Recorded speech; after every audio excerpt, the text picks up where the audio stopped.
Leaving Earth to find new homes in space is an old dream of humanity and will sooner or later be necessary for our survival. The planet that gets the most attention is Mars, a small, toxic and energy-poor planet that just about seems good enough for a colony of depressed humans huddled in underground cities. But what if we think bigger? What if we take Venus, one of the most hostile and deadly places in the solar system, and turn it into a colony? Not by building lofty cloud cities, but by creating a proper second Earth. It might be easier than you think.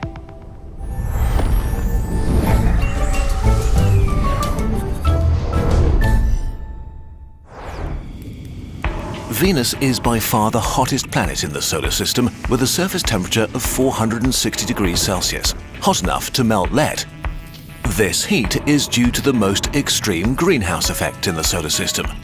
CO2 is great at trapping heat. Even a rise from 0.03% to 0.04% in Earth's atmosphere is heating up our planet right now. Venus's atmosphere is 97% CO2. Also, Venus's atmosphere is 93 times denser than Earth's. Standing on Venus's surface would feel like taking a dive about 900 meters deep into the ocean. The pressure would kill you instantly.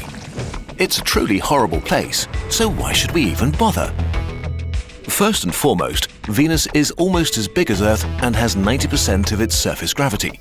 Surface gravity is a big problem when colonizing the solar system because it's very likely that long stays in low-gravity places will have negative health effects.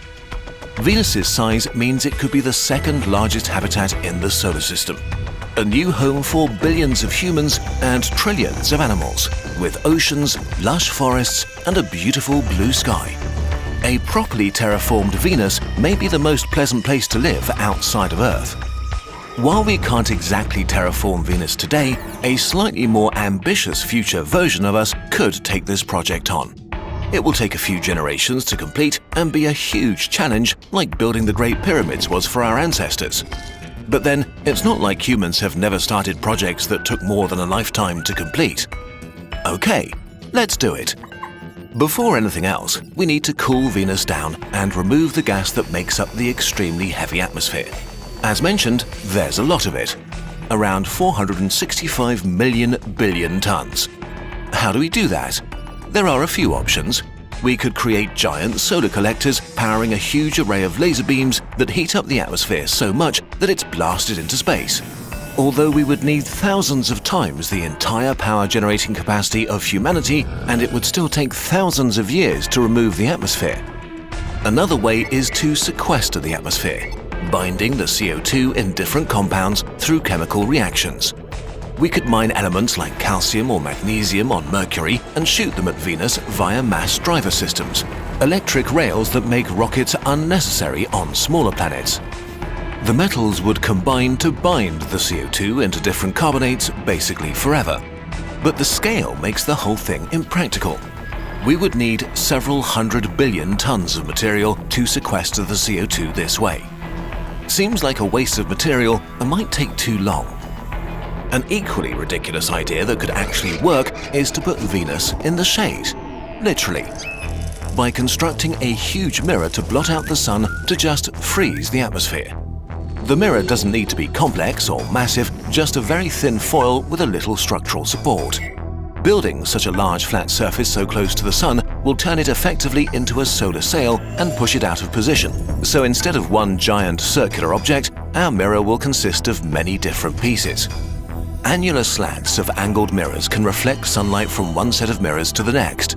Mirrors would be angled, reflecting light from one to another until the light is redirected to the back, balancing the force on the front and holding them in position. After a few years of getting the infrastructure in place, things start slowly and then escalate. For the first few decades, the atmosphere slowly cools down but stays dense and deadly, until after some 60 years, it reaches the critical temperature of 31 degrees Celsius.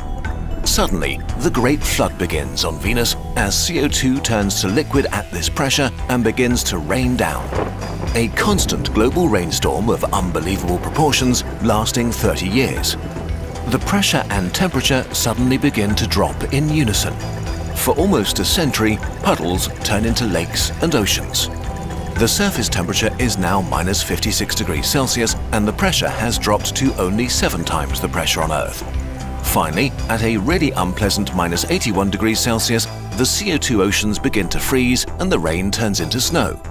This leaves us with a frozen Venus covered in oceans as hard as rock and gigantic CO2 glaciers. What remains of the atmosphere is mostly nitrogen at about 3 times Earth's surface pressure. If you don't mind freezing and suffocating, you can now take a stroll over Venus's surface. But the frozen CO2 remains a bit of a problem. At some point, we want to warm up the planet, but if we do, the CO2 ice will melt and fill up the atmosphere again. So we need some way to keep it from doing that. One is to simply cover it all with cheap plastic insulation and cover it up with ground-up Venus rock or water oceans. Although some planetary scientists will be very stressed out about us building a new planet containing a potential time bomb like that. A few unfortunately timed volcanoes could melt a lot of CO2 at once and ruin everything. Another obvious solution is to shoot it all out into space and collect it into a small moon for storage and future use. We can make this more efficient by using mass drivers instead of rockets, but moving all that mass will still be a pretty intense challenge that will take some time to solve. Whatever we end up doing with the atmosphere, to move forward we need water, which we could get from ice moons. Europa, a moon of Jupiter, has twice as much water as Earth's oceans. Now, catching a moon and transporting it through the solar system is not exactly easy. So instead, it might be easier to cut chunks of ice off Europa with an army of construction drones and shoot them at Venus using more of those mass drivers. Space tethers could save us a lot of effort and energy here. We made a whole video explaining how they work, but in a nutshell, they are slings that can take a payload on both ends. On Europa, they do most of the work needed to catapult our ice to Venus. The ice hits the Venus tethers, which gently drop it into the atmosphere, where it falls down as snow. In exchange, the Venus tethers get to catch CO2 ice shot up from below and accelerate it into orbit.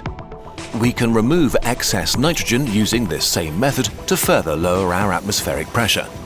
After a few decades or centuries, Venus would be covered by a nice, shallow, frozen ocean a few hundred meters deep. It would look extremely different from today. A few continents and countless islands have formed. This is beginning to look a bit like our planet.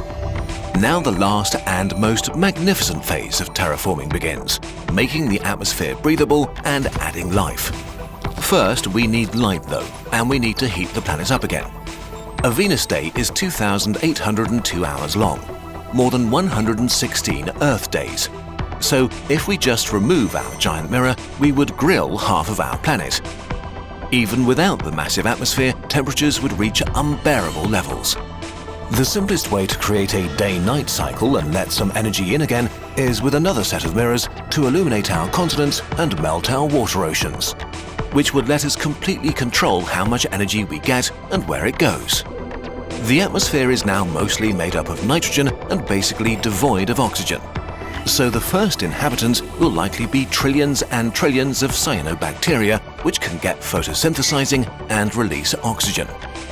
We know that they can quickly turn around the atmosphere of a planet because billions of years ago they were probably responsible for turning the toxic atmosphere of our young Earth into an atmosphere with enough oxygen for more complex animal life. But not only that, cyanobacteria can fix nitrogen from the atmosphere and turn it into nutrients that can be used by living beings. This way, they will essentially fertilize our dead ocean water and prepare it for more complex organisms. On land, our colonists need to grind down some of the former Venusian surface to make soil for nitrogen-fixing plants to grow on. Eventually, billions of trees would spread, creating large forests covering massive parts of the continents. Venus would turn green. To speed things up, CO2 would be strategically released to supply the plants and cyanobacteria. Areas already covered with plants could get extra daylight from our orbital mirrors, so the plants would be active for most of each day. Maybe we won't have to do this with the same plants and animals we know today. As genetic engineering matures and our understanding of genetics and the machinery of life expands, we might just engineer life as we need it. All in all, it would take several thousand years to make the atmosphere breathable by humans. In the meantime, you could stroll around with nothing more than regular clothes and an oxygen mask. Settlers would enjoy a vast new planet filled with resources and bathed in sunlight. They might think of new ways to use the vast amounts of carbon dioxide ice and nitrogen orbiting in space above. Industrial processes, rocket fuel, or even boosting the terraforming of another planet like tiny Mars. Venus is fully terraformed. Animals roam through vast ecosystems. Cities are being constructed. Billions of settlers and their descendants make this world their home. They will see images of the past, how Venus was once the most hostile planet around, how it took hundreds of years to freeze hell and to ship in the oceans, and another few thousand years to make it possible to breathe freely. They will barely be able to believe it. Okay, maybe it's not that easy to terraform Venus, and a lot of things must go right for this future to become reality. But it is possible, and with technology that is within the reach of a motivated and slightly more advanced humanity that wants to venture into space. The only thing that's stopping it is our imagination, and that at least is a problem that's easy to overcome. If you think about it, your imagination is the only thing stopping you from doing all kinds of things. All you need is a little nudge, and we might just have the right thing to get you started. We are big fans of Skillshare, an online learning community that offers thousands of classes for all skill levels in tons of creative disciplines like illustration, animation, or film and video. Or you could try a class on home decoration, growing houseplants, or playing the guitar. There's something for everyone, really. The first 1,000 Kurzgesagt viewers to click the link in the description will get a 1-month free trial of Skillshare. Since we started working with Skillshare, you, our viewers, have taken over 100,000 hours of classes, including our own 3 Skillshare classes on how we make our animations. If you want to learn more about motion graphics, give them a try.